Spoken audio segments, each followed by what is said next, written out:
Srila Prabhupada ki jai. Okay, so we have done this last week, topmost yoga. So we are on week 23. Okay, we have 1, 2, 3, 4 more weeks to go. So excluding this, we have 3 more weeks to go. And that will be 1, 2, 3. Yeah.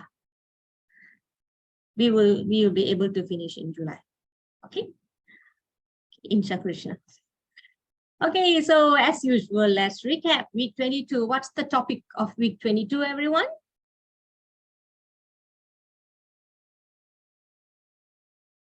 It should be French. We just did last week.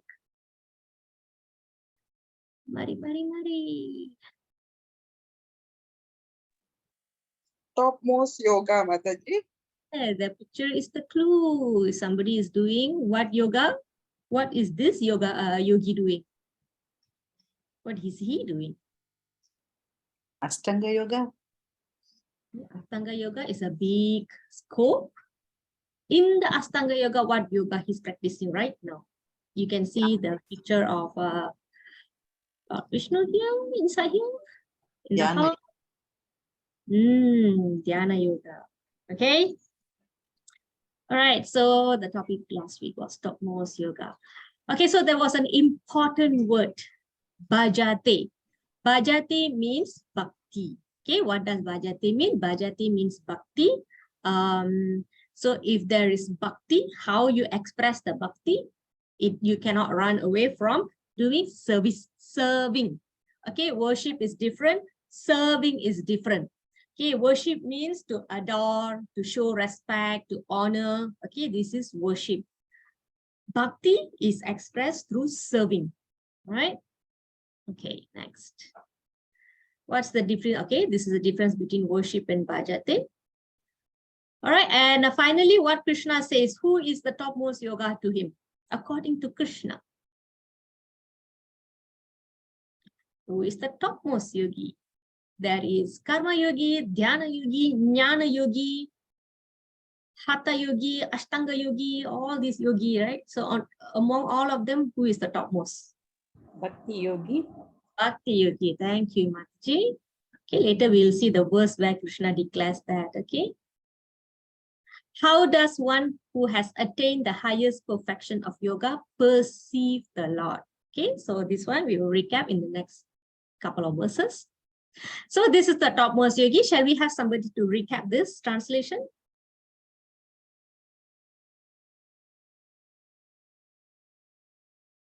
Anyone can read the translation? I try, Mataji. Yes. And of all yogis, the one with great faith who always abides in me, thinks of me within himself, and renders transcendental loving service to me, is the most intimately united with me in yoga and is the highest of all. That is my opinion. Okay, thank you, Mataji. So which word in this verse refers to bhakti? Bhajate. Very attentive student. Thank you, Mataji. Okay, so the word bhajate comes from this word. Bhajate means bhakti. From the word bhaja, bhakti comes. Okay, bhaja, seva. So bhaja means service in bhakti. Okay, bhajate mam, to me. Okay, that is bhakti yoga. So one who is engaged in bhakti yoga, he is recommended by Krishna as the highest of all. That is my opinion. Okay, so Krishna's opinion matters here. Okay, all right. So next one, can we have somebody to read this?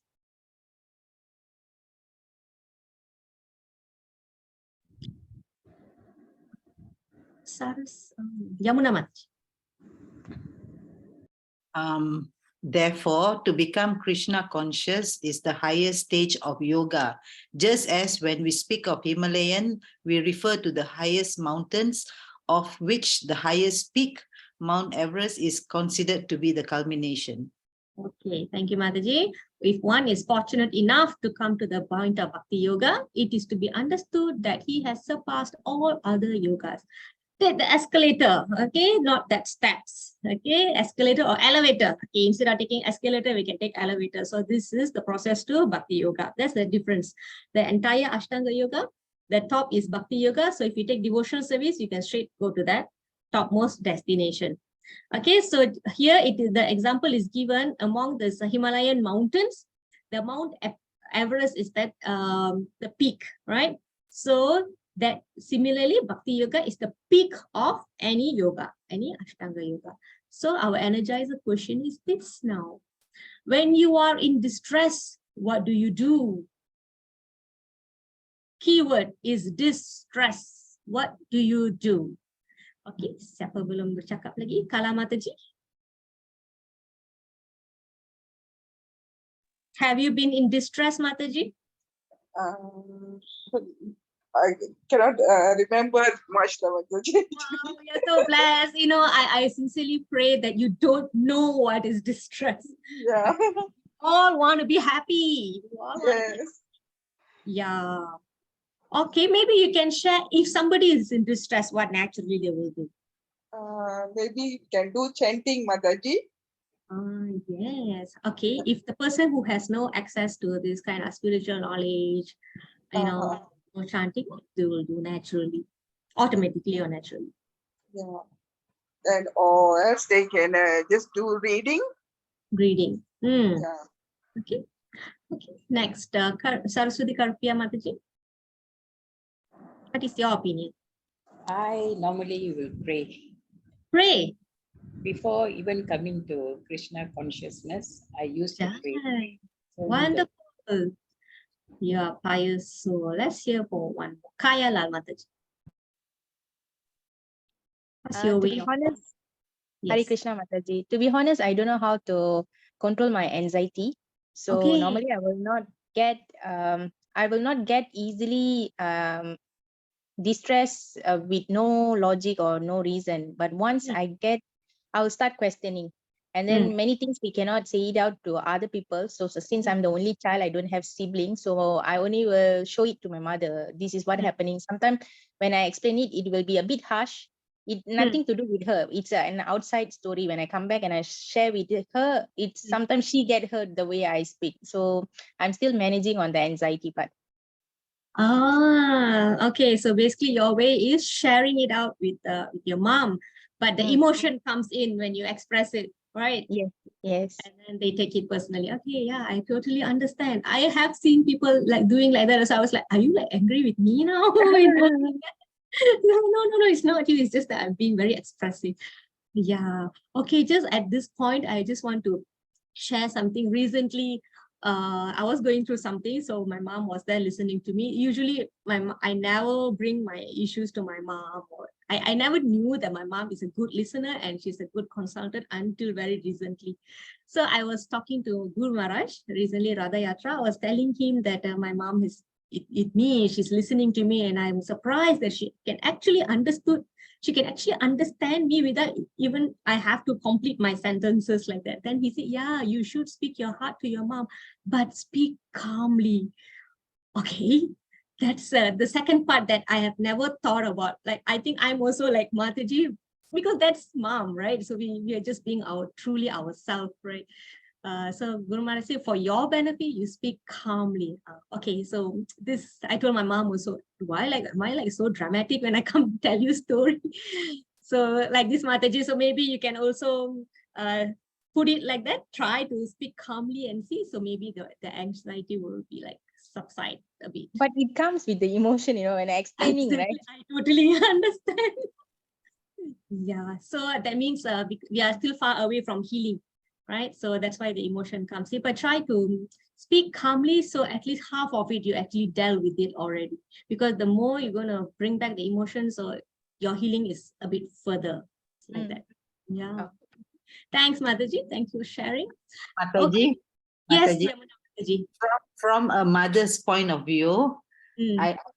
I've learned my lesson. Is actually why Kaya Mataji is angry is because what is desired of us mothers is just to listen, not to give our point of view. If the problem starts, the anger comes from the child when we try to pacify them, say, don't get angry, it's okay, and then they blow out. So I've learned my lesson. So I just listen and only give feedback when required. So Oh, that's mother's point of view. Kaya Mataji, what is your opinion? Is that the issue? I mean, Yeah, because we are telling emotionally about something. Mothers try to come us. Sometimes I don't see them seeing from our point of view, but then they are more wiser than us. One day I will understand. There are many things that I have shown my anger when she asked me to come down, right? After few months or after few years, I noticed whatever she said logic, but it's just that time, that emotion, the anger, why I cannot control the situation. That's true, Mataji, that's true. Yeah, that's true. I agree with that. But I have this friend, whenever he comes and shares a lot of things with me, I try to, because I always have this opinion that probably he wants advice. But when I give advice, he doesn't want to listen. So I was like, okay, you're telling me and you don't want to listen to me. So what's the point me giving you advice? Then I got to know these two options. Okay, you want me to hear or you want me to give you advice? Then I say, no, I just want you to hear. Okay, fine. So I set the intention there. So later when things calm down, then, okay, I know he's ready to listen to advice. So I think we can do this also, but I don't know, like Yamuna Mataji has this opinion that, listen, the mother already knows, okay, whatever we say, the child is not going to listen. But Kaya Mataji feels that they are saying something out of wisdom and it takes time to sink into our mind. Right? For example, Mataji, my name is Kayalal, right? When I was young, everyone in the school used to tease me roti kaya, roti kaya. At that point of time, right, I got really irritated, come back, and then I will show it to my mother. She said, just ignore. Then I say, you always say ignore, because I don't understand. But now when I already like 30 plus, ayo, this thing all I got angry at that time. Even if my child in the future also, I will advise the same, yeah, ignore lah. Then your daughter might think, oh, my mother understand. The same thing will repeat. Maybe you have to tweak. Kaya means rich. Could have taken this the other way. Actually, my full name is Kasthuri Bai, So can you imagine how they would have teased me when I was in primary? They'll call me Roti Bai with all the pom-pom sound all. Okay. So I understand you. Okay, thanks for sharing. All right, so generally we can see that we request for help in distress. We pray, we chant for those who are spiritual. And the other ways are speaking to people, asking advice from people. Okay, so today we will understand who actually protects us when we are in distress and help us when we are in distress condition. Okay, thank you for all the sharings. Okay, so these are the people. Okay, today we want to, as last week we already saw topmost yoga. Among all these 8 limbs of yoga, we saw the topmost yoga. Now we want to see who are able to grasp that topmost yoga, who will be likely achieve that stage. Okay, so this is what we're going to see this week. Yeah, okay, who are inclined to take up Bhakti Yoga. Okay, let's start with the recitation of this verse. Can someone read the English translation? Okay, so for this topic, right, for this week, we will be touching verses from chapter 7 of Bhagavad Gita. Okay, and it's not going to be very heavy.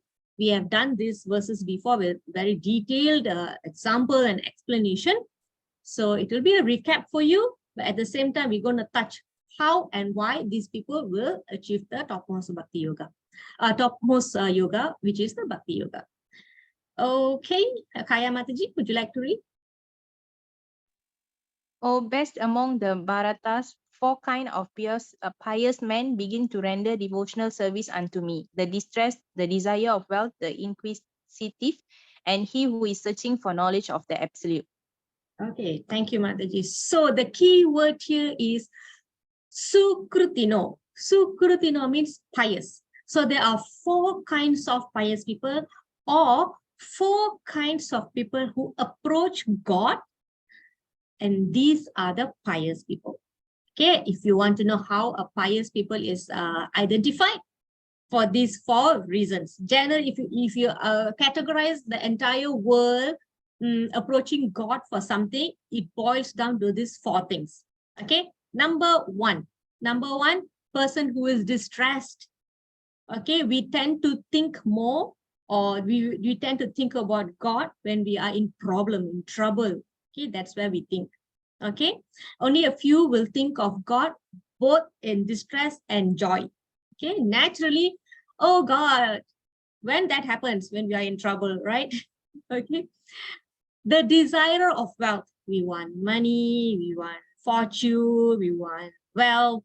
Okay, so the desire of wealth. Give me car, give me bike, give me job. So all that boils down to wealth, seeking of wealth.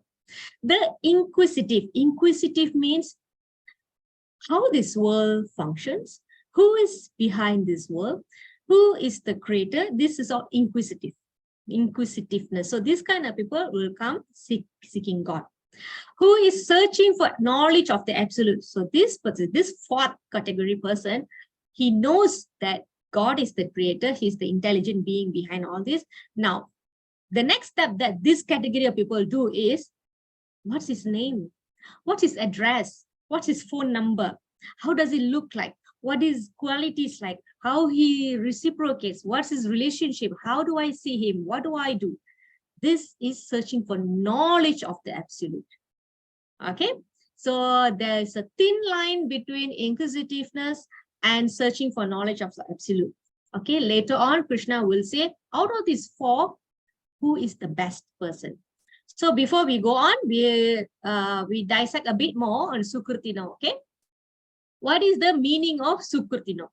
Those who obey the rules and regulation of scriptures, the moral and social laws. So pious is not only those who go to temple and pray, read scriptures. Those who follow moral and social laws, also pious. Why?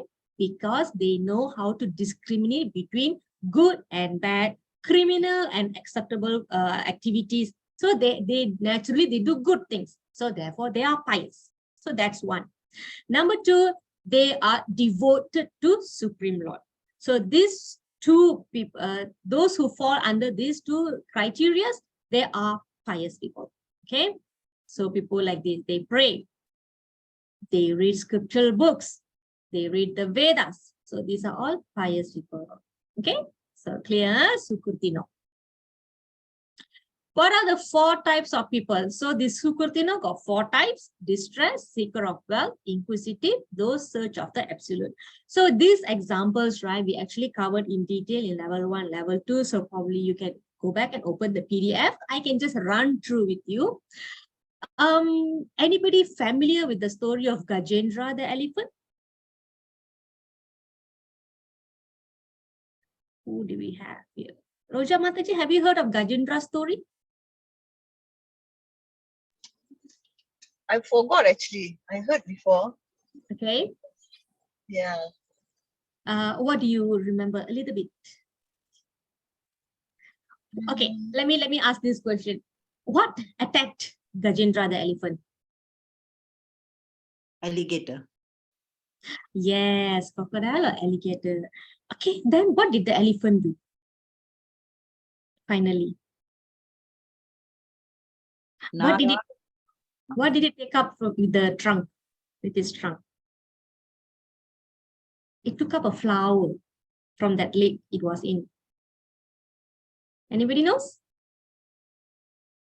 Okay, so I'll quickly narrate the story. Yeah.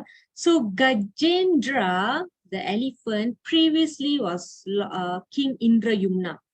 Okay, for some reason he has taken the body of elephant, and while he came to the lake or river to drink water, a crocodile grabbed its leg. So the struggle was going on for a very long time and because the crocodile was in strong forte, the water is a crocodile strong place, and it's a weak place for elephant. Okay, so gradually the elephant was losing strength. So finally he gave up, just like, you can imagine how Draupadi finally surrendered herself and, raised her hands up and called Krishna, and Krishna came for rescue. So like this, similarly, the elephant took a lotus flower from the pond or the lake or the river. It took, of course, it should be a pond or lake because it's lotus, right? It took up that flower and it called out for Lord Narayana. So Lord Vishnu came on Garuda and released Gajendra from that clutches of crocodile. So in this case, Gajendra was in distress and it called out for Krishna. Similarly, Draupadi was in distress. She called out for Krishna. So which is okay.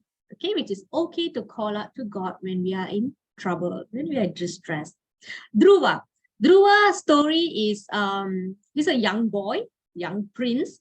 The king, the father, had 2 wives, but the father showed partiality towards his second queen's son. So Dhruva is the first queen's son. Okay, so Dhruva was so upset, and then he goes and complains to his mom, why father is not being affectionate to me, why only our step brother. So the mother said somehow she's trying to appease him, but Dhruva is very angry. But he said, I also want to be a king. What should I do? You should go and look for Vishnu. The mother will say, go and pray and ask whatever you want, Lord Vishnu. Yes, I want to be a king. I want to be rich. I want to have whatever the father has. So he, such a young boy, he set out to the forest and he meditated for a very long time. And finally, Lord Vishnu arrived. But the moment Lord Vishnu arrived, Dhruva lost interest in all the wealth and intentions that he actually set for in the beginning. The moment he saw the beauty of Lord Vishnu, when Lord Vishnu asked, you have done an intense meditation, tell me what you want. Then Dhruva said, no, you're so beautiful. I don't want anything. I just want you, things like that. So he set out to seek for wealth. So he wanted to see Lord Vishnu and ask wealth from Lord Vishnu. So that is seeker of wealth is one example. The inquisitive, Saunaka Rishi. So if you're attending, anybody attending Sudarshan Prabhu's Bhagavatam class here? Roja Mataji, are you attending? Yes, Mataji. Okay. Yeah, he mentioned. Yeah, so what kind of question Saunaka Rishi asked Suta Goswami? So they all gathered in a place after Krishna departed to spiritual work. So Saunaka Rishi, they actually had 100 years yagya, I think. So they are called Naimisharanya sages. Okay, so they actually gathered at the Naimisharanya forest to do some yagyas, because they know ever since Krishna has left to the spiritual world, the Kali symptoms will increase. Okay, so to subdue that impact and the effect of it, they decided to do the yagya. So at that point of time, Suta Goswami came about. So Suta Goswami is one of the personalities who actually were present in a place where Sukadeva Goswami delivered the Bhagavatam originally. So Saunaka Rishi will question Suta Goswami, you were present when Sukadeva Goswami delivered Bhagavatam. Can you please tell us what you have heard? So in that conversation, Saunaka Rishi will pose 6 questions to Suta Goswami. So one of the questions is like, after Krishna has left, where all the religious principles will go and rest? What will happen?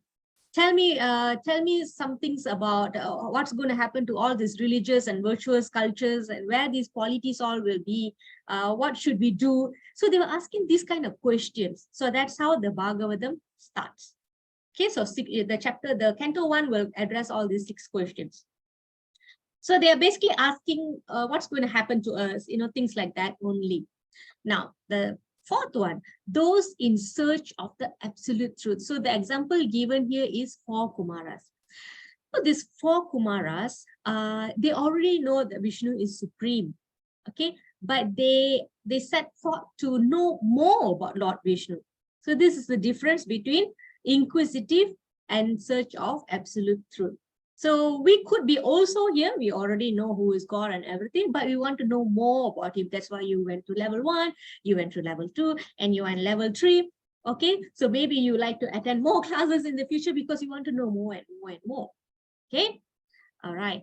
So what is the conclusion that Krishna gives here? Superiority of the knowledge seeker. This one, the number 4.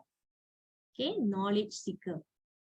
Out of these 4 classes, one who is philosophically trying to understand the nature of God with devotion, okay, not academically, okay, or not in a challenging manner, with Krishna consciousness, he is visishyate. Visishyate means he is specially qualified. Okay, let me see if it's here. It is not here. I think it should be. Anybody has Bhagavad Gita? You can open chapter 7. Let's read some extra verses.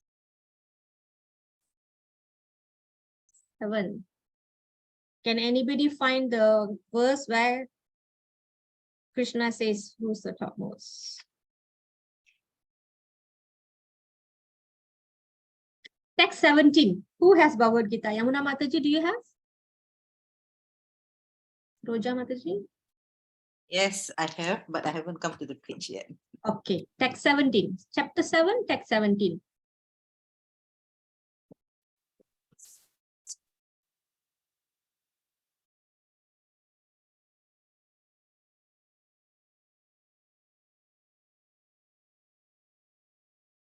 Okay, I'm here. Oh, it's quite okay.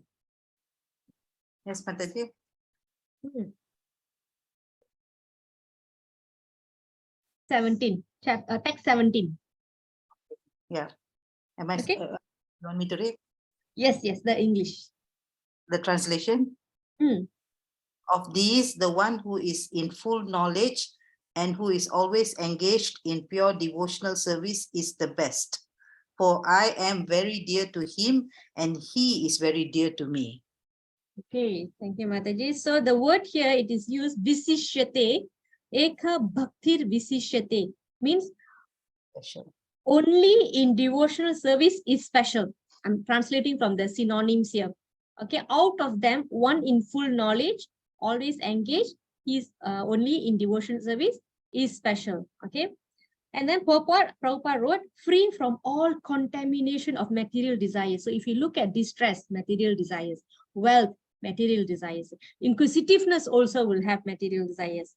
The penniless and the seeker after supreme knowledge can all become pure devotees. All these people, they can become pure devotees. So this is what we are going to see later.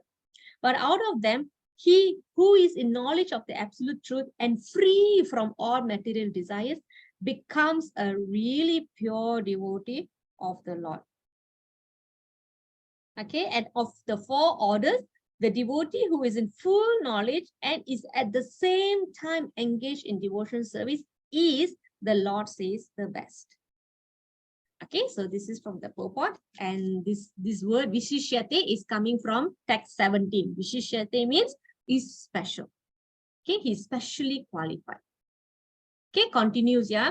Superiority of the knowledge seeker. Lord Krishna says, for a person who is Krishna conscious, at the same time philosophically trying to understand what is the nature of God, so he is very dear to me. So there's 2 things, yeah. One, we are reading all this. Okay, we are attending courses, we are writing down notes, we are presenting, talking. Okay, we are passing exam, taking certificate. All this can be academic. Okay, but at the same time, we are engaged in devotional service. That what it makes perfect. Okay, you have to have both. Okay, it works hand in hand. This is where Krishna says, he is very dear to me. Why? Because he has no other business than to understand what is God. Okay, so the goal of getting all this knowledge should culminate in trying to understand more about God. Okay, that is the goal. Okay, so this is the 4th category person. Okay, so the 4th category person is very safe. Okay, very safe, right? So are we going to ignore the other 3? What about the rest? So let's see what is the issue with these other 3 people, okay? And that we don't want to go into that. Others, just like a distressed man, he is in distress. But because he's pious, therefore he believes in God. He goes to the churches or to the temple or to the mosque and prays, my dear Lord, I am very much distressed. Kindly help me. Oh God, give me my bread, give me my dress, give me my shelter. So this is the prayer of a person who is in distress and seeker of wealth. Okay, they all are praying for various reasons.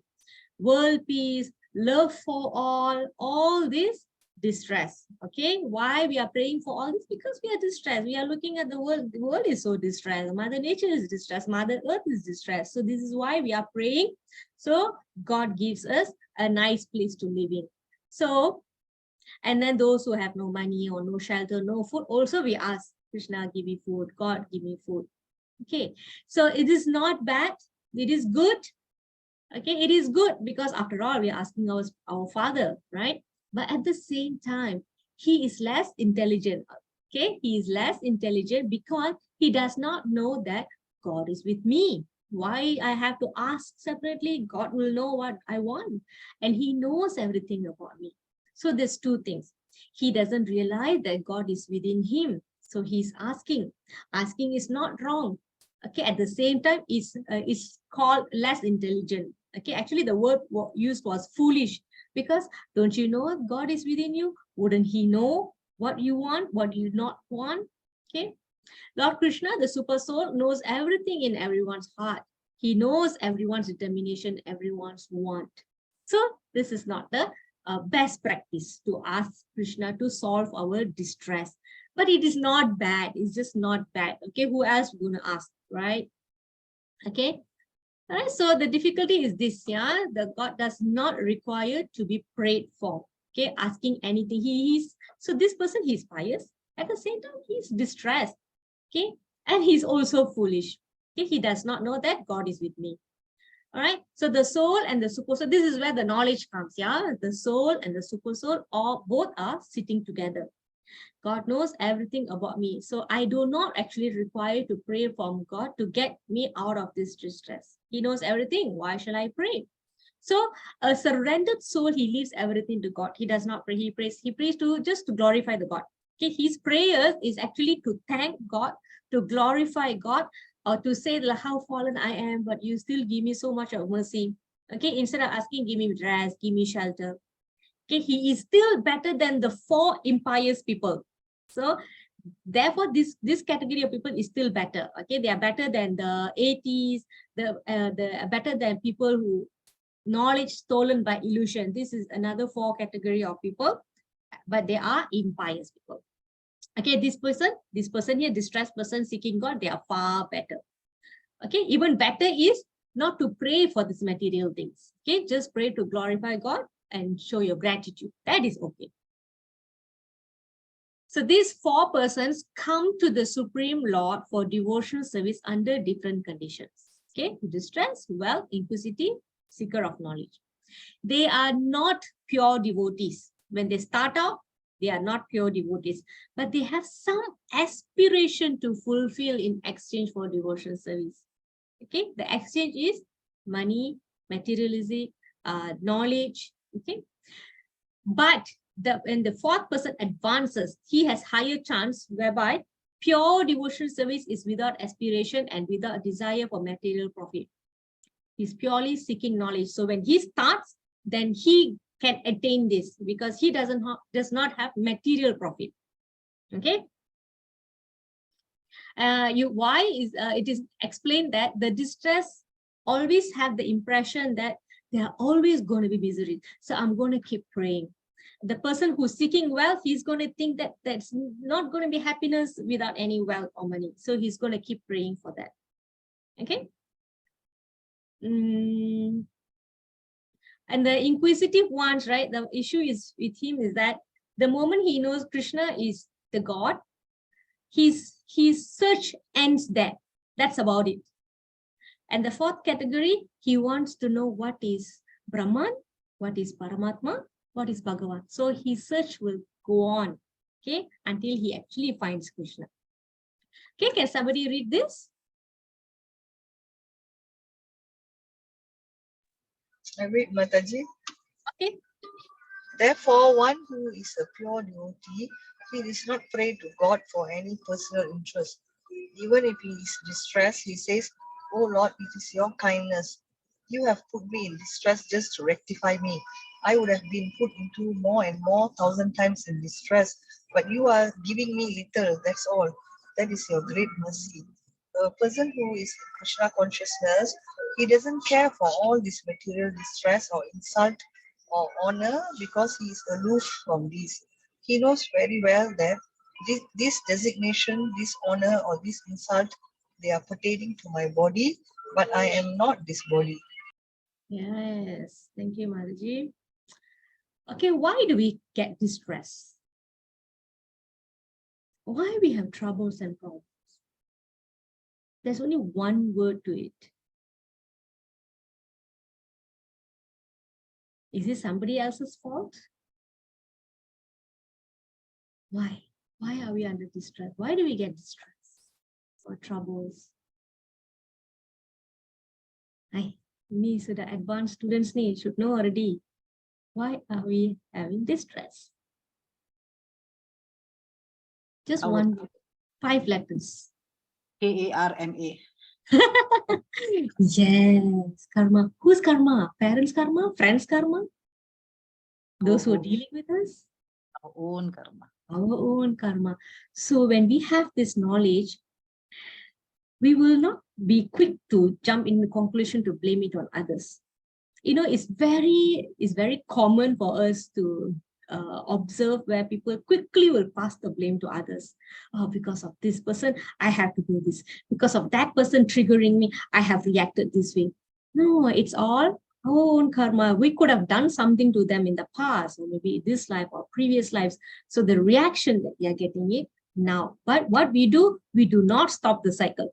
We continue the cycle. So where is it going to stop? So distress is coming because of that.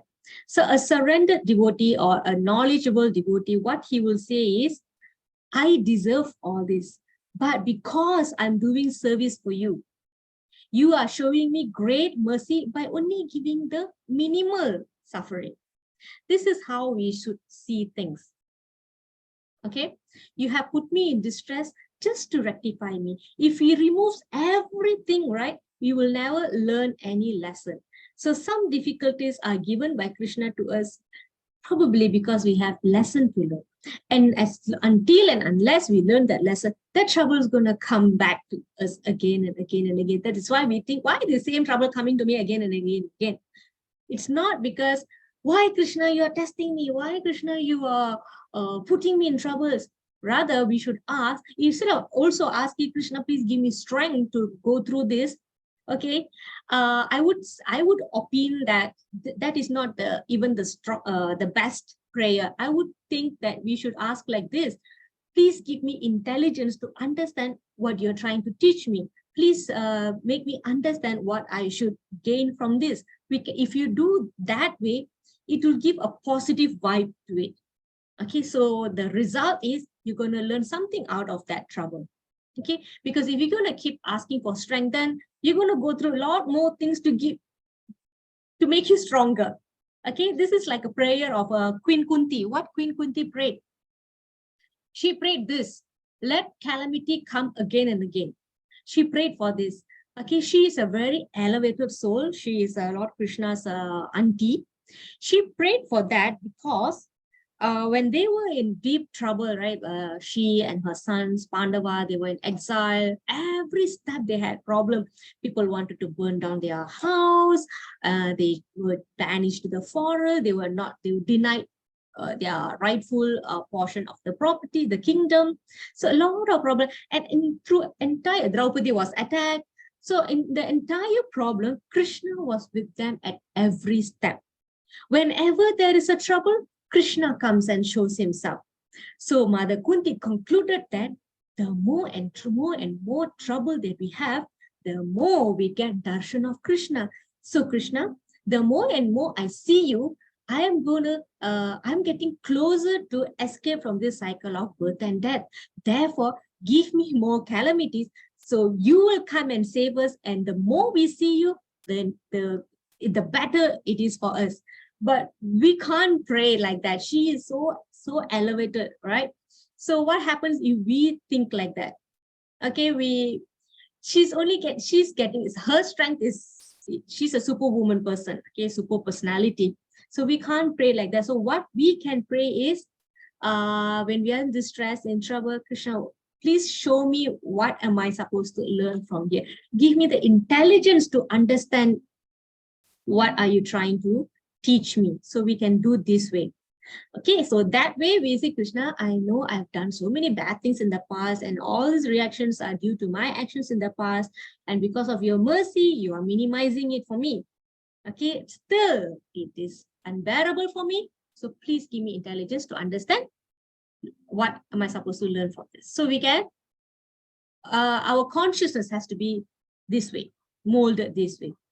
A person who is in Krishna consciousness, okay, he doesn't care for all this material distress or insult or honor, the wealth and everything, because he's identifying himself with body. Oh, I have this status. How could that person insult me this way? Because we're identifying ourselves as body. So if you just surrender a bit to Krishna and ask, what am I supposed to learn from this? So our consciousness will be molded this way, and we can benefit out of that situation. Okay, and what picture is this? Do you all remember this? This is from chapter 15. It's a Purushottama Yoga, the yoga of the Supreme Person. This looks like a tree, right? Root of a tree. Do you all remember what tree is it? What example? Yamuna Mataji, do you remember? Kaya Mataji, do you remember? It's from chapter 15. I think it's that Bhuloka, the seven planet or something. No. Something about inverted tree, reverse tree. Do you all remember the banyan tree concept? Banyan tree. The reflection. Yeah. Can you, what else do you remember, Mataji? Can you tell us more? What reflection is this? What is it reflecting? It's the reflection of this world, right, against the spiritual world, but we think this is real. Yes, very good, Mataji. I thought you. Okay, this material world is the inverted reflection of the spiritual world. Okay, so if our tree is root down, tree up, right? Okay, so we have to imagine the tree in the spiritual world is upside down. But actually, we are the one in a wrong dimension. Okay, so for material world, the deeper the root into the ground, the deeper our attachment to this material world. But in the spiritual world, the higher you go towards the root, the further you go from material world to spiritual world. So these are all this part here, right? These are all people in the mode of goodness. So they're elevating. They're being elevated to Brahma Loka here. Brahma Loka is Satya Loka or Brahma Loka is the abode of Lord Brahma, and this is the highest planet in the material world. And those who have desires, right, they will be below this realm. Okay, they will be here. But the moment they shed their desires, they will advance to spiritual world. So it goes this way, right? So the root going down to the material world is bad. Okay, people from goodness, and then they go to passion, and then they go to ignorance, and down they go to the most degraded species of life. And forever we will be entangled in this material world. But if you understand that this is actually the inverted tree from the spiritual world, we try to go up higher and higher and higher. Okay, so when the material desires go away, they become pure. Pure bhakti means no desire for material profit, and they will not search for knowledge anymore because they already found the end of the knowledge. Okay, so this little recap on the banyan tree. Okay, the name of the tree is banyan tree.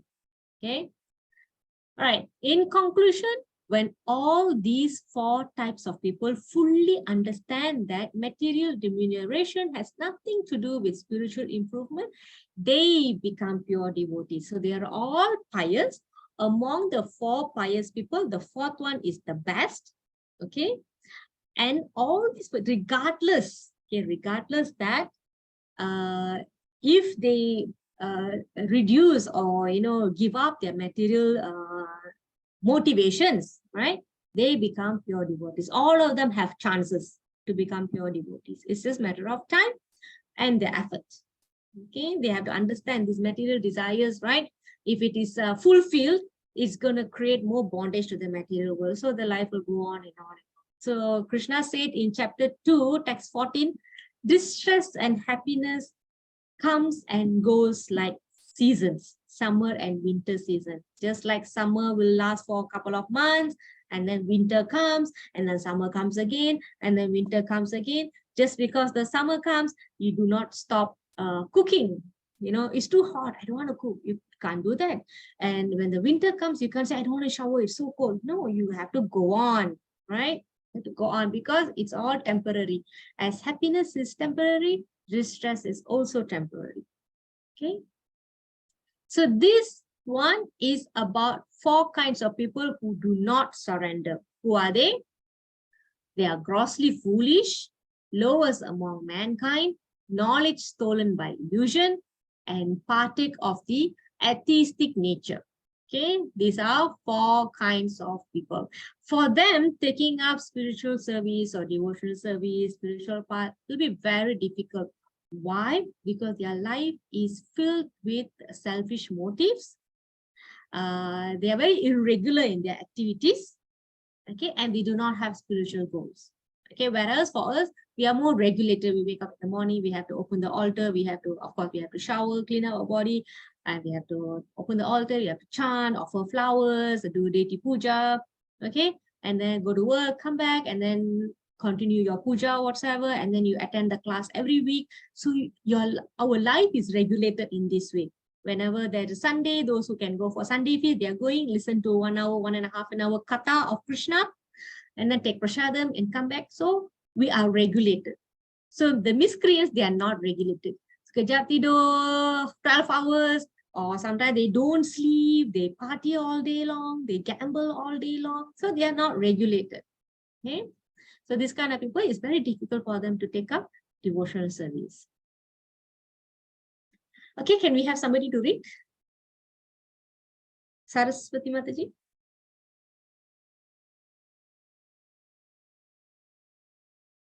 Saraswati Mataji, are you there? Kala Mataji? I Saraswati. can't hear you properly, Mataji. Is it? Am I breaking? Breaking, the picture goes off and on. Oh, anybody has the same problem? Is it my No. line? Not your line. Mataji, Okay. not your line. Okay. No. Mataji, is it clear for you to read? Saras Mataji? If not, I can ask someone. Kala Mataji, can you read? Can for us, read, please? Mataji? Yes, Mataji. However, after coming to the Lord and associating with pure devotees, they become purified. Even if by chance they come into contact with a pure devotee, they too become pure devotees. Those who are frustrated associate with pure devotees and become inquisitive to know more about the Lord. Okay, thank you, Mataji. So these are the ways how various category of people can become pure devotees. One, associating with pure devotees. This is why whenever there's an initiating guru or sannyasi come down, all right, we try to encourage everybody to come and take one moment of association from them. Like Yamuna Mataji came and met Guru Maharaj, I think December or January. Okay, so all this will leave an everlasting effect. It's like they're planting seeds, so you'll never know when it will sprout to a beautiful bhakti tree. Okay, so the path will open, and it's just a matter of time. They'll become purified. Okay, even by chance they come into a contact with a pure devotee, they too become pure devotees. So the importance and the beauty of association with devotees. Those who are frustrated, those who are in distressed, right, depressed, okay, when they associate with these pure devotees, and they will become inquisitive. Oh, I want to hear more about God from this person. So like this, they will be more engaged, and ultimately they will become pure devotee as well. sincere philosophers finally accept the personal form of the Lord. Okay, so these are the ways how it doesn't matter how they set forth asking for solution for their distress or fulfillment of their wealth, desires, or inquisitiveness, seeking knowledge. So ultimately, they can become pure devotees. And these are the ones who will take up the Bhakti Yoga. So when I say pure devotees, it means those who can take up the Bhakti Yoga. This is the goal of this topic for this week. Now, can these bad guys take up Bhakti? Do they not stand any chance? What do you think? Since this is level 3, we can have some interaction. Can miscreants take up Bhakti? Is there any chance for them? Or they have to take birth so many times to ultimately come to spiritual path? It could be your observation of some people, or something that we have read and learned in our level 1 and level 2, of all the storytellings that I have given you all. Can anybody recall anything? Can miscreants take up Bhakti? Means impious people, huh? Is Ajamila, can Ajamila be an example? Ajamila was, He was a Ajamila, initially he was a pious person. He just got distracted, deviated, and then he came back. Okay, so so that his one is different case. He's a second chance. Any other example? Any pastime? Jadai and Madai. Wow, yes. So funny the names. Jagai and Madai. Jai Madai. Yeah. Okay, what story is this, Mataji? What happened to them? They are terrible miscreants. I remember, like they like to beat up people. What do they do? Throw stones, and also murder people. Murder. And rape and all kinds of bad activities. They are drunkards. Drunkards, Yeah. So what happened? And then the Lord was very angry, and he wanted to teach them a lesson. And then out of mercy, what did they do to Lord Nityananda? Lord Nityananda. What did they do to Lord Nityananda? Lord Nityananda They is fell to Mahaprabhu. Yeah, Mahaprabhu was merciful, right? So they fell at his leg and asked for forgiveness or something. Okay, so what happened was that, so Lord Nityananda and Haridas Thakur, they went and begged these two people, don't waste your time and your life, please chant. And then these two brothers, right, the Jagai Mother, they are brothers or friends. They not only they disliked Lord Nityananda and Haridas Thakur coming and preaching to them, they actually chased them off by throwing the liquor pots to Lord Nityananda and hurt his head. So the moment he got hurt, people ran to Mahaprabhu and reported that somebody hit Lord Nityananda. All right, and Mahaprabhu got so angry, he came to the spot and he actually summoned his Sudarshan Chakra here. Okay, here, right, and he's ready to slay them, And Lord Nityananda is so merciful, he fell on Mahaprabhu's feet and he said, what did he say? What was his justification not to kill them? For the offenses they have done. Apparently, they did not do, they did not leave out any offenses, means they have done everything. So should they be destroyed, killed? What was Lord Nityananda's proposal? What he reminded Lord Mahaprabhu? Yamuna Mataji, have you heard this story?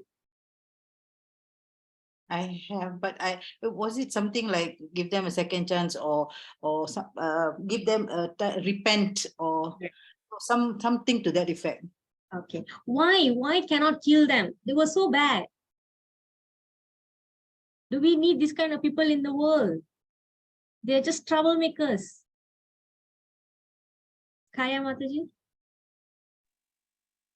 I can't recall Mataji, but I remember reading this earlier in this session. Yes, yes. Okay. Who else? Saras Mataji, do you recall anything? Why they were I forgiven? can't recall either. Okay. Siapa lagi? Roja Mataji? Maybe I think he said that he's of all the lords, he's the most merciful ones, Okay. and he should forgive them because Okay. they have fallen at the lakes. Okay. Okay. Yeah. So what happened is that Lord Nityananda told Mahaprabhu, or rather reminded Mahaprabhu that, Mahaprabhu, your incarnation in the past could have been destroying demons. Okay. All right. But in this Kali Yuga, demons are in everybody. Okay. Everybody has demoniac and divine qualities in them. Okay. If you want to kill demons, then you have to kill everyone, because in Kali Yuga, practically everybody has demoniac qualities in them.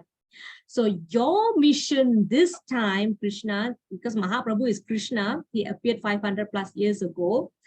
Your mission this time is not to kill demons, but to purify them and make them devotees through congregational chanting, through chanting of Maha Mantra. So they should be forgiven and given a second chance. So that is how Mahaprabhu was appeased. That's how he was calmed down by Lord Nityananda. So remember, in Satya Yuga, where the demons and divine people stayed, in different planets.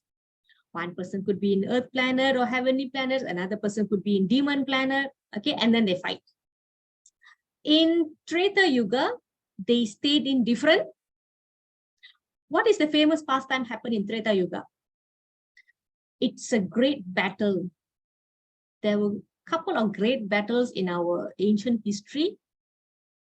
What great battle that you can recall? Kurukshetra. Okay, that is in Dwapara Yuga. Before that, there was Treta Yuga. So who's the hero in the Treta Yuga? What battle took place? Come on. Clue, Mataji, clue. Clue. Tak boleh. It's very easy. Cannot give clue already. Treta Yuga, hero, battle, great battle. Great battle. How many battles we know from our ancient history? Kaya Mataji, come on. Can't recall Mataji. What is the famous demon that you all know? Ravana. Yeah, yes. What battle is that? Ravana and Rama. Ramayana happened in Treta Yuga. Okay, so where the demon and the divine stayed? Mataji, is that Kurukshetra? Kurukshetra, Dwapara Yuga. Third one. Battle of Kurukshetra is later I'll come to that. So now we are in Treta Yuga, the second Yuga. So Ravana stayed in Lanka. Okay, Rama stayed in Ayodhya, different countries. So remember, in Satya Yuga, demons and divine, they stayed in different planets. When it comes to Treta Yuga, the demons and the divine, they stayed in different countries, different places, but on the earth. Okay, on the same planet. Then come to Dwapara Yuga, where the demons and the divine stayed. Who is the enemy of Krishna?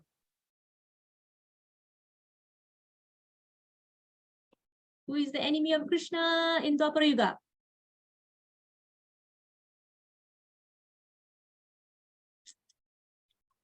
Apa ni? Roja Mataji. Who is the bad guy in Dwapara Yuga? King? Duryodhana. Kali, yeah. Duryodhana. Taru. Duryodhana is much later. Before that,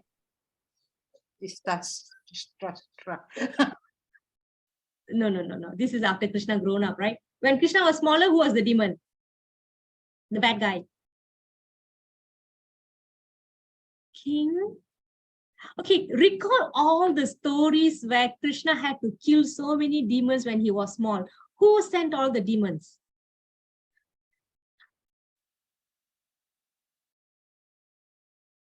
Who wanted to kill? Hiranyakashipu. Who wanted to kill Krishna when he was a baby? His father, right? No. Was imprisoned or something like that, no? Yeah, so who imprisoned the father and mother? The mother's brother. Who is the mother's brother? He's the bad guy. King Oh. Kamsa. Kamsa. Kamsan. Kamsan? Yeah. Okay. King Kamsa. So King Kamsa and Krishna, what are their relationship? What is their relationship? Uncle and nephew.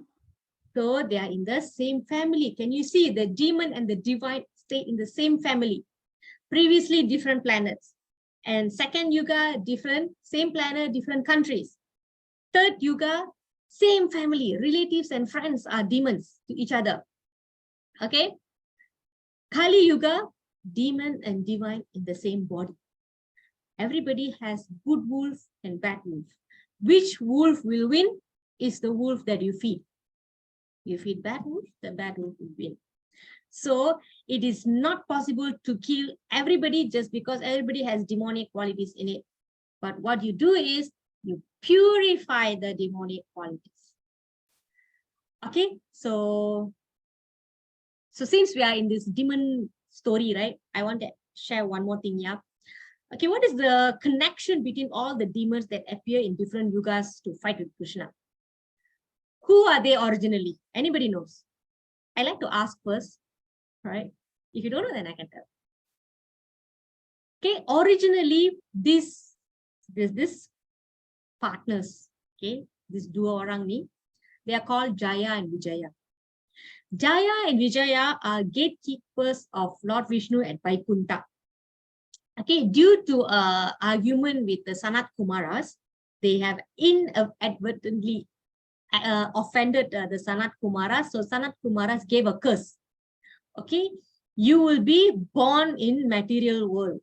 Okay, but when Lord Vishnu came and sought forgiveness, okay, please don't punish them. They did it out of love for me. They wanted to protect this Vaikuntha from unwanted visitors, something like that. So Lord Vishnu gave them two options.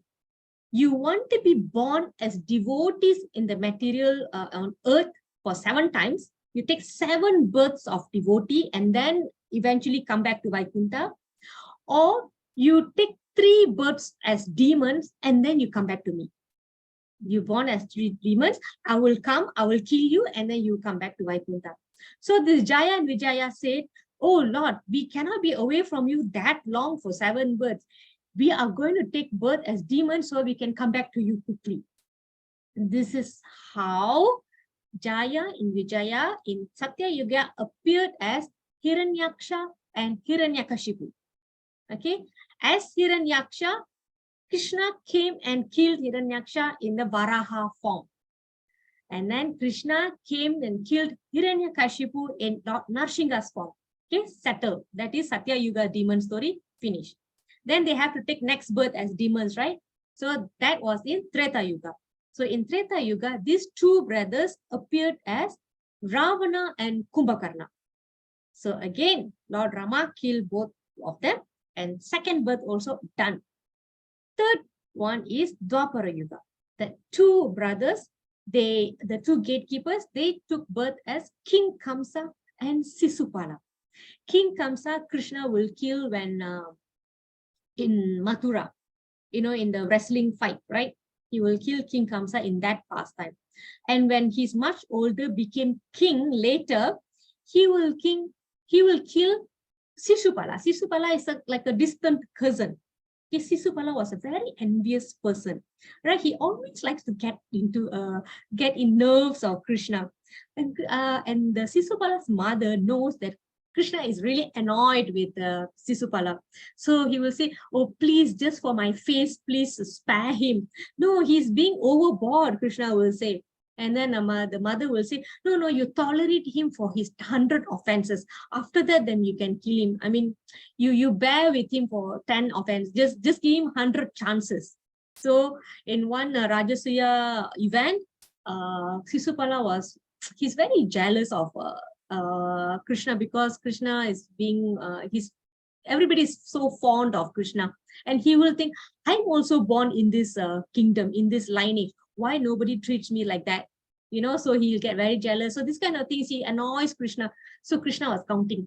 Okay, 1, 2, 3, 4. Okay, the final one, the 100th one, that's it. Krishna will throw his Sudarshan Chakra and severe Sisupala's neck, and then Sisupala will die. So like this, 3 sets of demons. Okay, 3 sets. Jaya and Vijaya became Hiranyaksha and Hiranyakashipu, Ravana and Kumbhakarna, and Kamsa and Sisupala. So like this, they came. All right. So this is just a bonus story of our demon story here. Okay. And you can see they are actually Jaya and Vijaya. They just couldn't bear the separation from Lord Vishnu. So they don't mind taking the demons birth to fight with Krishna and come back. Anyway, when Krishna kills people, it's actually his mercy as well. All right. So this is so what happened here is that after Lord Mahaprabhu forgave these 2, Jagai and Madai, they actually repented. Okay, very good. And they actually built a bathroom for those who are come to the river Ganga for their prayers. And what they will do is they will arrange all the slippers of the pilgrims. So this is how they repent. Okay, so they are purified. So imagine if they were killed, they wouldn't have tasted the taste of holy name, and they wouldn't have tasted the nectar of devotional service. Okay, so like this is a classic example where even miscreants, when they come in contact with pure devotee, can take up bhakti. So in this case, they come into contact with Lord Nityananda and Haridas Thakur. Lord Nityananda, if you all know, Lord Nityananda is Balaram. Okay, Mahaprabhu is Krishna. Haridas Thakur is Lord Brahma's incarnation. Okay, let's have somebody to read this. I think we are coming towards the end of the topic for the day. The rest are the just usual segments. Can read these 2 quotes here. Param Prabhu, welcome. Would you like to read? Okay, Roja Mataji, Yamuna Mataji, anybody? Mataji, I'm reading, Mataji. Yeah, okay. Prabhu. Understanding the power of bhakti to purify, irrespective of the motive with which a person takes up bhakti yoga. Okay, the orange one, Prabhu. The bhakti process purifies the living entity of all unnatural attraction. When One is purified. when one is purified, is attracted by Krishna and then begins to serve Krishna instead of serving Maya. This is the natural position. This is his natural position. Okay, thanks, Prabhu. Okay, so the power of bhakti is it purifies. This is the power of bhakti. It purifies. Okay, so it doesn't see what is your motive when you come to Krishna. It doesn't see all that. It just treats everybody equally, and it just gives the blessings like that, indiscriminatively. Okay, even if you had some superficial material desires, distress, or you're seeking wealth or whatsoever, but when you take up the devotional service, the desires will be purified. I'm not saying that your desires will be nullified.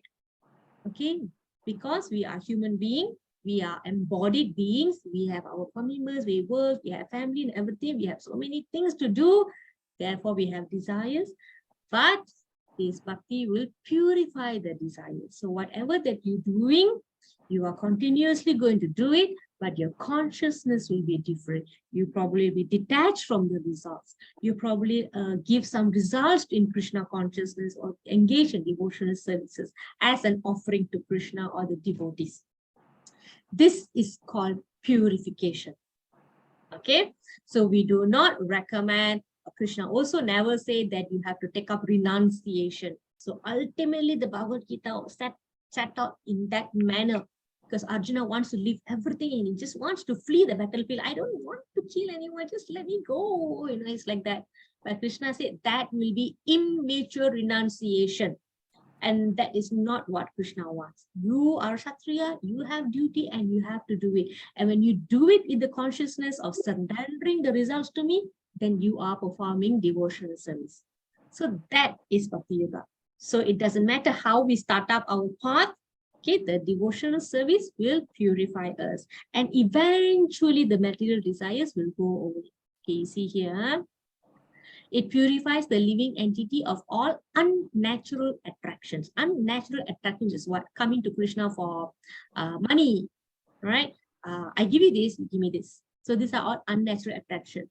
The natural attraction or spontaneous attraction is that I just want you, Krishna, like Arjuna chose Krishna to accompany him to the battlefield. He did not ask for the army. Who asked for the army? Duryodhana asked for the army. Okay? So that is our natural position. Okay, so do you feel, this is application, yeah, sharing session. Do you feel that practicing Krishna consciousness has helped you? How? Share a few instances when you performed Bhakti. How did you feel? So I'm sure a lot of you have come from a different kind of lifestyle and now you would have made some changes in your lifestyle. Okay, how this has helped you? In my previous classes, they shared that previously used to feel very angry or get worked up very fast. But later on, when they take up chanting, they know already, they know how to calm down. This is just one example. So like this, is there anybody who would like to share that it can inspire others as well? It can inspire me too. Anyone would like to share how this journey has changed you? Kala Mataji, Param Prabhu. Don't be shy.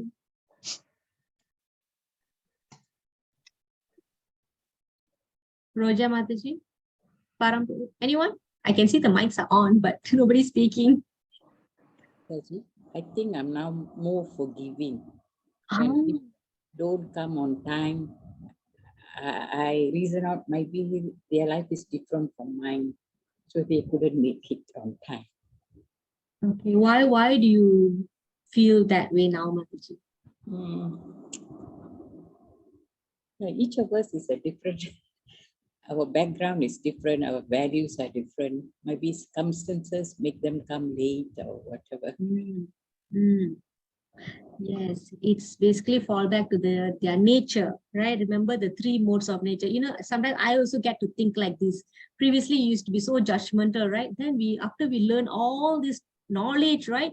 And we have to apply this. Some people are forever going to be the way they are because probably the mode of ignorance is very prominent in them. Mode of goodness could be prominent in some people where they're very calm and all. Some people, they are always passionate because the mode of passion is prominent in them. It's got to be because of their previous births. Okay, so they are also probably struggling with it. So without judgment, we can accept that. And with that way, we will reduce expectations on them and we will accept them the way they are. And we will know how to maintain our distance or connections with them. We won't be so emotionally attached to them. If we understand them from that point of view, and what you will have at the end towards them is just compassion. Okay, compassion and understanding. Okay, that doesn't mean we're going to take up all the beaten up and all these things. So we're just going to keep our distance. Okay, and understanding. So you plan. Okay, how are we going to associate with them? Either you're going to give them association or just disassociate from this kind of people. Okay, to protect our bhakti. Any other observations? Mataji, Yes, Mataji. talking about distress and all, I mean, when I was much younger, I think this has got to do with age and all. So, and I really, I've taken up through this course, I've taken this part where the karma, where you have to pay for your karma, no matter what you do, even if you stand upside down, the thing is going to happen to you. So the level of I mean, how much you're going to be affected that will help with chant and prayers and things like that. I have come to accept that through this class. Definitely, that has made me feel more accepting of whatever I have, because I've gone through so many stuff, and then when I was younger it was always distressful, and even have gone to the point of like, yeah, just give it all up and things like that, even given up praying as well. I say God is not helping and all that. And then when we learn about karma, this is our doing, no matter what. It's not only say I've been doing so much good, oh, my past karma, maybe I have to owe this bill. When I lose money now, even everything I have an explanation. Even if I lose money, I say I owe that person, so that person cheated me. Okay, cheat and go. Nah, finish. So I have finished my karma with you. So lesson. So lesson, then okay, I'm happy. Okay, so and another thing that I would like to share is the one that you said about Prabhupada saying about the seasons, right? What was that season? Krishna. Happy, the non-permanent appearance and disappearance of happiness and distress. It passes through like season, right? So being one of the seniors in my workplace and all that, I have to always, these youngsters who come to work, they feel distressed, they feel overwhelmed and things like that. I was still always tell them, don't worry. My analogy would be the passing clouds. The clouds will not remain on your head forever. Don't worry, persevere, and everything will turn out well. So that is how that's why when you told that, I got excited, like, oh, I do that too, but I use a different, telling the right thing. something to that effect. So I feel it has really helped me to mellow down. And even if like someone cuts my lane while driving, last time, I'm sorry to say that I used to curse that person out. I say, my used to use all the X-rated word, but then now I say, okay, he has got some kind, maybe his wife is at the delivery room or whatever. Okay, let him. Never mind. So I've become more compassionate in that sense, maybe. That's yes, I totally understand this road thing. Yes, Mataji. Yeah, we can. I always tell that also. Maybe it's more urgent. It's okay. I still have time, like that. But sometimes we do, we queue up so long, and then they come and cut queue. I say, hi, one day somebody gonna cut your queue.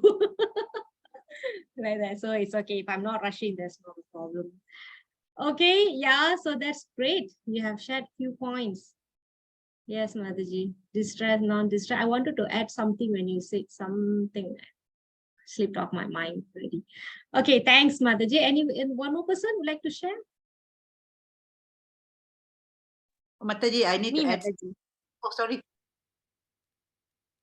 Yes, who's speaking? Kaya Mataji, is it? Yes. Yes. Okay, someone said want to add something. Is that previous Mataji?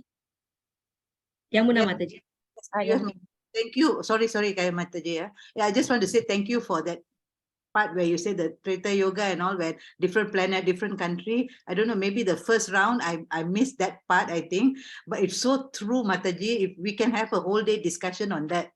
Like it has not ended within the relations, it's still lingering. It hasn't come to the demon and the God within the same person, you see, within the family members and things like that, so this kind of thing, it has not ended actually yet to the Kali Yuga.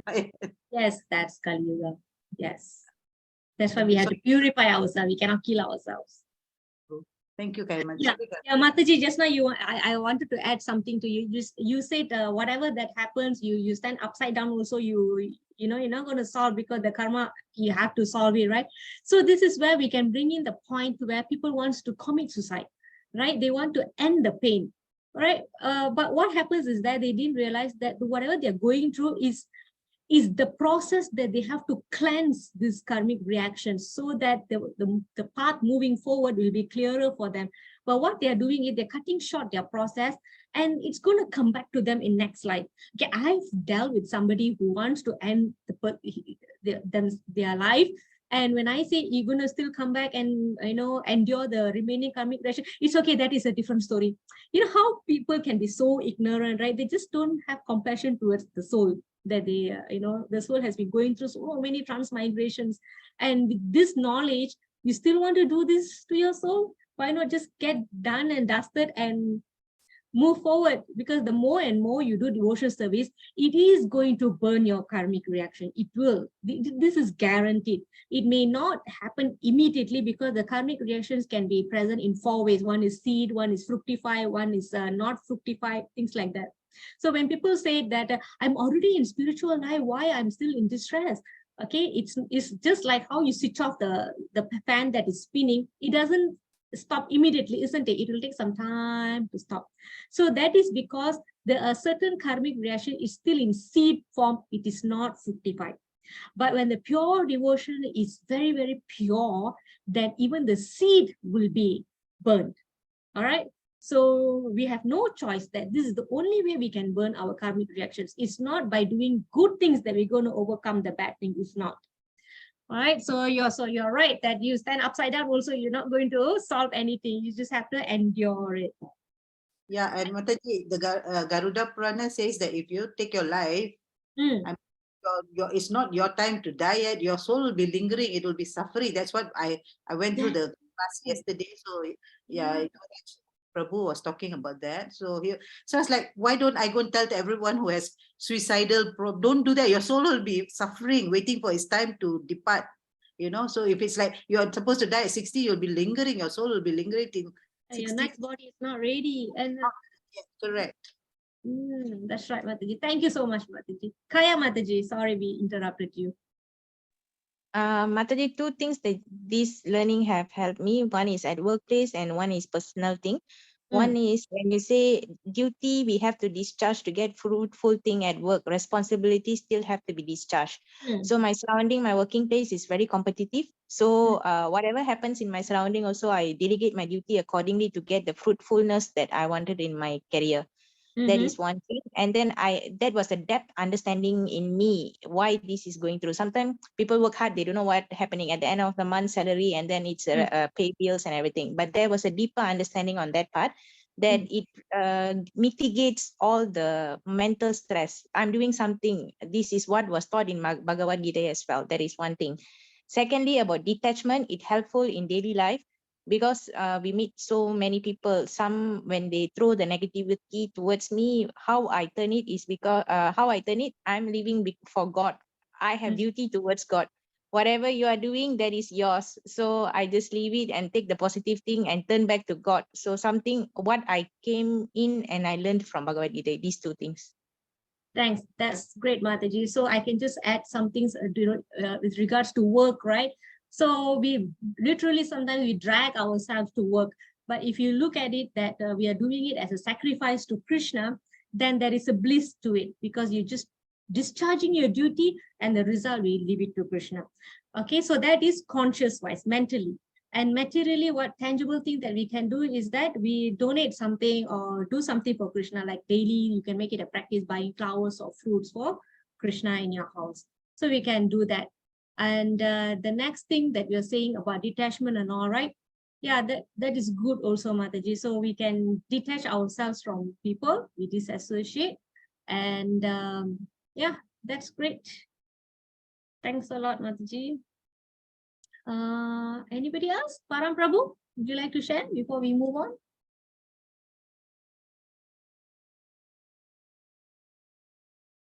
on? Nothing, Mataji. Okay. Thank you. Okay, so we move on. I think we finished with this section. Is there anything I wanted to add something when Kaya Mataji was speaking? My mind works so fast, forgot already. Okay, so if I recall ourselves, okay, Nectar of the Holy Name, we need somebody to read.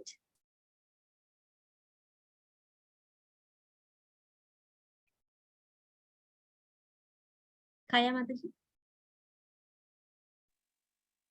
Service to Krishna begins by chanting his holy name and eating his prasad. With our material senses, we cannot see Krishna, nor can we even hear his name. We can begin to perceive him when we advance in devotional service. That devotional service begins with the tongue, not the legs. Mataji, it's breaking. Oops. Okay. Eyes or ears, the tongue must be utilized to chant. Hare Krishna, Krishna Krishna, Hare Hare, Hare Rama, Rama Rama, Hare Hare Hare and take Krishna Prasada. Thus, the tongue has dual function, and by utilizing it in this way, we will realize Krishna. We cannot see Krishna with our material eyes, nor hear about him with material ears, nor touch him with our hands. But if we engage our tongue in his service, he will reveal everything, saying, Here I am. Okay. Thank you, Mataji. This is the power of chanting Solini. Okay, now I recall already. This point I wanted to add when Yamuna Mataji was sharing and Kaya Mataji also shared. This is about how Krishna said in Bhagavad Gita. This knowledge is from Bhagavad Gita. This is why we always try to go back to what we have learned. So Krishna said this false ego, right? What does false ego do? What false ego makes us think? We have actually done this a couple of weeks ago, just recently, level 3. To believe something we are not. Okay, what else? It makes us think that we are the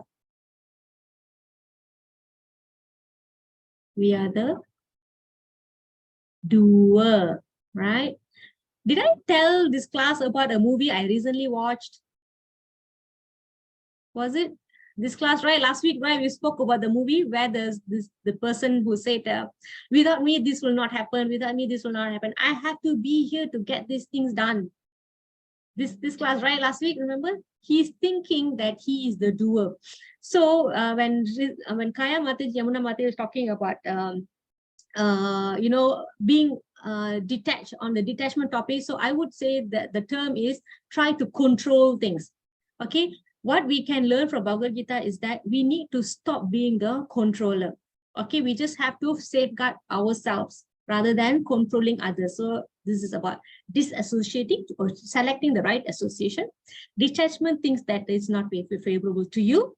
Okay. Attaching ourselves to things that are favorable to us. And we can always think that we cannot control others. So we are not the controller. Okay, the doer and the controller is Krishna. So this kind of technical knowledge, right, we can actually put into our daily practice. Even I am doing it. Okay, and every time I give class, I'm touching like recently I did my 4th round of level 1. I still learn a lot of things. It's like a reminder to myself also. It's a self-purification as well. So please don't stop reading. Please take up the books. Please take up the PDF. Please read something, okay, and apply it. Because Bhagavad Gita is a way of life. When you apply it, it will be you, okay? And all these motivation books and everything, they tell a lot of things. Finally, it boils down to things that Krishna said in Bhagavad Gita, okay? All right, I think next is another slide. Yamuna Mataji. One who preaches the gospel of Bhagavad Gita is perfect in pure devotional service.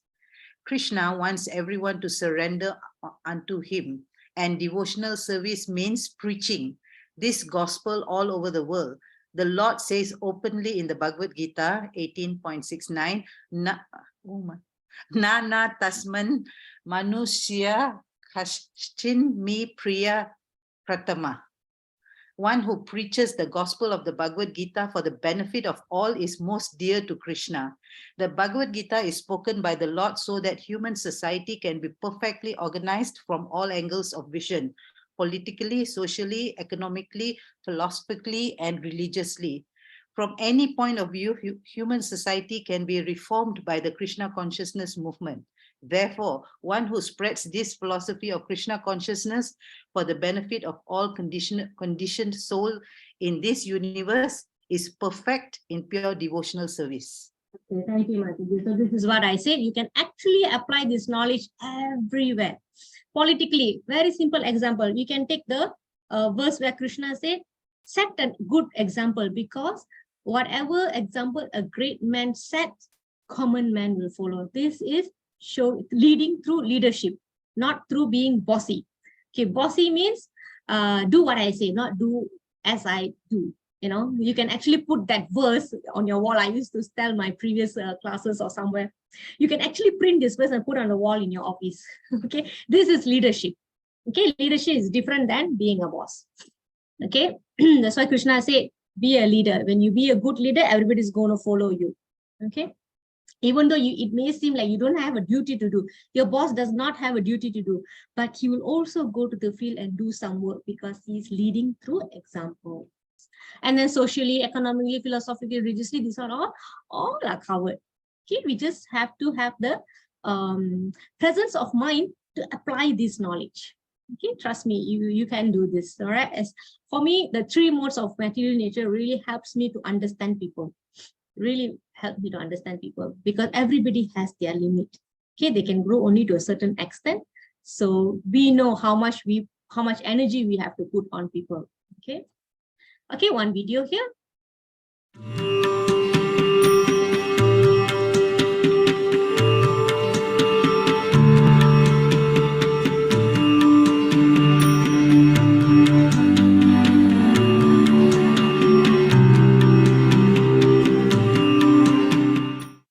चतुर्विधा भजन्ते मां जना सुकृतिनोऽर्जुन आर्तो जिज्ञासुरर्थार्थी ज्ञानी च भरतर्षभा. In this beautiful shloka, Krishna describes 4 kinds of people who approach him. Chaturvidha bhajante mam. Bhajante means those who approach God to render service to God. Chaturvidha, there are 4 kinds of people who approach Krishna. Bhajante mam. Chaturvidha bhajante mam jana sukritino Arjuna. Oh Arjuna, these 4 categories of people who approach me are sukritinas. They are very pious people. They are very righteous souls. Who are they? Krishna says, Artha, the person who is distressed. Jignasu, the person who is very inquisitive to know God. Artharthi, the person who is desiring wealth, material wealth. And Gnani, the person who is wise.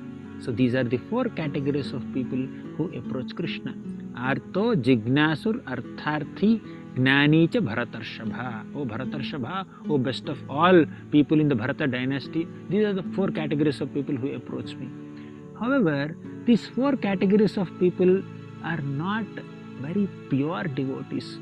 The people who approach God with a pure selfless intention to render service to Him without expecting anything in return, such people are called pure devotees or Shuddha Bhaktas or Uttama Bhaktas. So people who are unalloyed and unflinching and unmotivated in their bhakti, they are the topmost devotees. But here are 4 categories of people who approach Krishna just to relieve themselves from distress, or just to gain some wealth from Him, or they are just little curious to know about God, or they are pursuing knowledge about God. So these people are not very pure devotees. However, Krishna considers these people also as magnanimous people because they have some love for God. Ultimately, they have approached Krishna. The very fact that they have approached Krishna makes them so glorious. Although they have some selfish intentions or some other material needs in the beginning, Krishna will purify them of all those material desires and elevate them to a selfless position where they just love God and serve God without any expectations in return. So that is the purity of a great devotee. But these people are also magnanimous because they are after all approaching God. And of all these 4 categories of people, the 4th category, the wise person, is topmost because he loves God and he wants knowledge about God. He is not looking for some material wealth from Him, or he is not wanting to just relieve himself of distress. He actually is interested to know who is God and what is the science of God. He is better. However, the person who renders service to God without any selfish expectations in return happens to be the purest devotee. Hare Krishna. Right. So now very nice, right? The video is very nice. Okay, so a quick recap. Who begins bhakti? 4 kinds of people. Can somebody tell me who are the 4 kinds of people?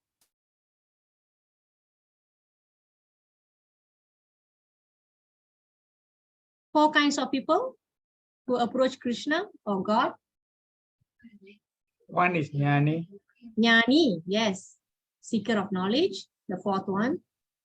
Who's the first person? The first category? The other one is seeking for wealth. Seeking for wealth. Very good. People who are in distress. Distress, yes. One more. The inquisitive. Yes, inquisitive, correct. Who are the 4 kinds of people who do not surrender? They are grossly foolish, lowest among mankind. whose knowledge stolen by illusion, and who partake of the atheistic nature or atheist. Okay, so these four people, right? They understand the power. I mean, okay, this is our goal. This is our goal of our topic today. So we should, at this point, we should be able to understand the power of bhakti to purify. Okay, irrespective of the motive with which a person takes a bhakti yoga, whether it's a distress or for money or curiosity or getting knowledge. Okay, whatever it is, the moment they are on the path seeking God, then they are already capable of taking up the path of bhakti yoga. So these kind of people will achieve the topmost yoga. Okay, this is our question in the beginning. What kind of people will take up the topmost yoga? So these kind of people, four kind of people. And we know to what extent they will be able to achieve it. Okay, ultimately, even though in the beginning they may have material motives, but later on the bhakti yoga will purify them. Okay, that's about it. Thank you very much. So right now, what I'm requesting from all of you is that they are probably preparing some certificate to be given to level 3. So if you all are chanting, so please make it regular. If you have already chanted, you can increase your rounds. Please read Prabhupada books. Actually, chanting is very important. So no matter how's the situation at home, chanting can be done anywhere and anytime. So this will be my request. Any questions before we end? 9:46 already. So we have 3 more weeks to go. Okay, if there's no question, then we can call it a night. Thank you so much for coming, everyone. Hare Krishna, Mataji. Hare Krishna. Good night. Thank you so much, Hare Krishna Mataji. Mataji. Hare Krishna, Mataji. Thank you. Krishna.